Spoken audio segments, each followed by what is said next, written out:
বাজার দর নিয়ন্ত্রণ। আলাউদ্দিন খলজির শাসন ব্যবস্থা পুরোপুরি সামরিক শক্তির ওপর নির্ভরশীল ছিল। এর মধ্যে তিনি এক বিরাট সৈন্যদল গঠন করেন এবং ওই সৈন্যদের বেতন নির্দিষ্ট করে দেন। আলাউদ্দিন বাজারে সমস্ত নিত্য প্রয়োজনীয় দ্রব্যের দাম ঠিক করে দেন।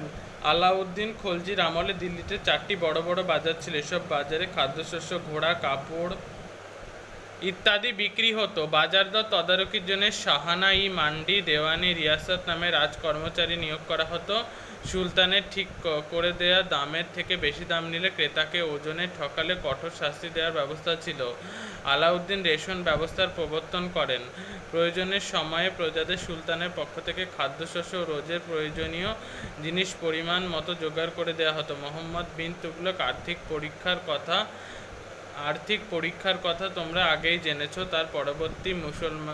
তার পরবর্তী সুলতান ফিরোজ শাহ তুগলক ইসলামের রীতিনীতি উলেমার নির্দেশে শাসন পরিচালনা করতেন, তবে বেশ কিছু জনকল্যাণমূলক কাজ করেছিলেন। ফিরোজ রাজস্ব ব্যবস্থা সংস্কার করেন এবং ইসলামীয় রীতি অনুযায়ী যে সমস্ত কর আদায় করা যেতে পারে শুধু সেই করগুলি নেওয়া হতো, অন্যান্য কর বাতিল ছিল। ফিরোজ শাহ তুগলক একাধিক নগর, মসজিদ, মাদ্রাসা, হাসপাতাল, বাগান তৈরি করেন।